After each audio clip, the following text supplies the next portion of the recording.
Excelência, eu vou basicamente basear minha fala hoje em dois momentos. Primeiro, da não homologação desse flagrante, porque eu entendo que é legal, e depois, sobre as razões pela liberdade provisória.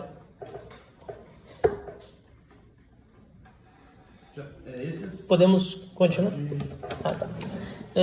Nas razões pela liberdade provisória, daí vou me delongar depois. Mas primeiro, sobre a não homologação do flagrante, eu entendo que não existe um flagrante nesse caso, porque não tinha nada que envolvesse tráfico com...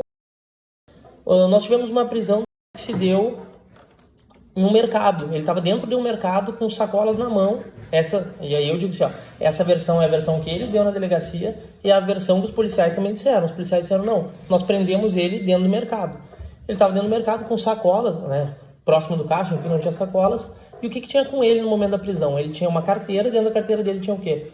R$62 e alguns centavos. É um dinheiro de quem não trafica. Certo, e o que mais? Tinha 2 cartões de crédito e débito e um cartão alimentação. Tudo indica que ele estava realmente no mercado fazendo compras, não que ele estava traficando. Não tinha nada, não tinha droga com ele no momento. A polícia depois disse que encontrou a droga embaixo de um carro e que foi ele que escondeu. Então eu entendo que o flagrante não tem que ser homologado por isso. E aí, volto a bater. A gente teve o depoimento dele, a gente teve o depoimento dos policiais anotando que prenderam ele dentro do estabelecimento do mercado. E por mim isso já seria suficiente para o flagrante não ser homologado. Beleza. Não houve um crime, não tinha nenhum ilícito com ele. Segundo momento, sobre a não homologação, eu preciso dizer que e aí esse é um argumento subsidiário muito forçado. E até eu entendo forçado porque eu entendo que não é caso de flagrante, não é caso de tudo isso existir. Uma desclassificação por ele ser usuário de drogas. Isso é subsidiário.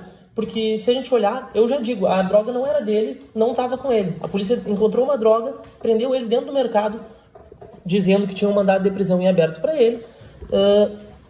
E aí tudo isso aconteceu. E o que ele tinha de droga? 35 gramas de cocaína, que é uma quantidade baixíssima. O que ele tinha de dinheiro? Pouco dinheiro para alguém que traficou. E alguém que trafica por algumas horas já tem muito mais do que R$62, que é o que ele tinha na carteira.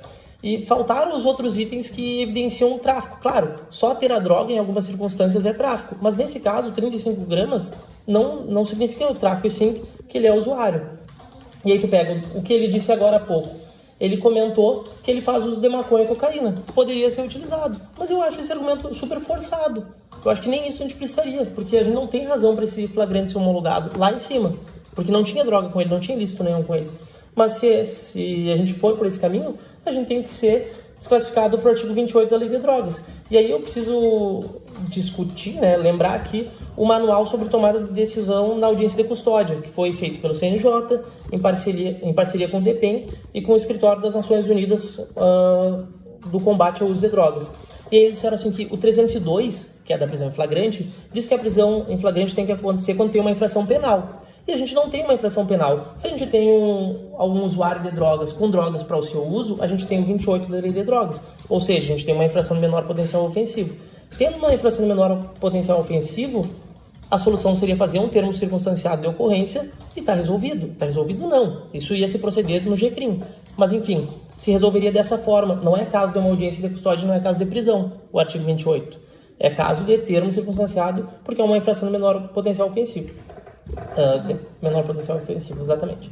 Enfim, quanto à não homologação do flagrante, eu precisava dizer essas duas coisas. Não homologa porque não tinha flagrante, não era uma situação de flagrância, e desclassifica para o artigo 28, e aí muda todo esse sistema e a gente volta faz um termo circunstanciado, enfim, 28 da Lei de Drogas. E aí depois eu preciso dizer que não tem razão para manter a segregação dele com base em uma garantia da ordem pública, que é o que o Ministério Público fez no parecer deles. O que eles disseram, basicamente? Que por ele já ter tido outra condenação, uma condenação que inclusive ele está no regime aberto, que era o mandado que a polícia encontrou ele, e aí eu preciso dizer que muitos dos brigadianos da nossa cidade têm um grupo de WhatsApp onde eles compartilham mandados de prisão, eles sabem quem tem mandado de prisão em aberto, eles sabiam que ele, em certo ponto, devia, e aí então foram lá e prenderam ele, era para o regime aberto, enfim. Não tem uma garantia da ordem pública, porque o que seria o perigo para a sociedade? As 35 gramas de droga que ele tem, ele trabalha, e aí eu preciso dizer, eu tenho aqui, doutora, o currículo dele, onde ele entrega em diversos estabelecimentos, ele está procurando emprego hoje. Foi chamado para algumas entrevistas em outros locais. Mas mesmo assim, nesse meio tempo, ele faz bicos. E aí ele faz bicos no...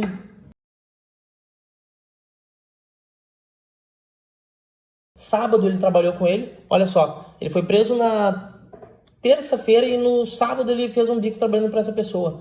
Enfim, ele trabalha, ele consegue se manter, ele tem uma residência fixa, aqui está o comprovante de residência no nome dele. E a gente tem também uma declaração, e aí conversando com ele hoje, eu descobri que um estabelecimento ofereceu para ele uma vaga para auxiliar na cozinha, e agora ele estava aguardando o antigo funcionário, que é enfermeiro e trabalha por plantões, o antigo funcionário sair efetivamente do emprego para que ele pudesse assumir. E aí eu trouxe aqui a declaração desse empregador dele a respeito desse emprego que ele tem em aberto, né? Podendo decidir se vai trabalhar nele. Então, tendo em vista isso, eu entendo que não existem os requisitos para que essa prisão se mantenha e sim que se conceda liberdade provisória para ele. E então, a defesa requer a liberdade provisória dele por inteiro. E aí, se Vossa Excelência entender que a gente tem que é necessário a aplicação de medidas cautelares, então a gente pode aplicar uma medida cautelar, a gente pode colocar a tornozeleira dele, nada é pior do que estar preso. Então, qualquer medida cautelar que for imposta já é suficiente. Isso, no agravo regimental, no ARESP 1.940.726 de Roraima, em que se entendeu que, sendo o Ministério Público titular da ação penal, se o Ministério Público não requer a condenação, e aqui eu faço uma analogia, o Ministério Público não estando aqui pedindo a prisão, não há por que prender. Mas os meus argumentos em síntese são não homologação do flagrante, liberdade e a questão da falta do MP.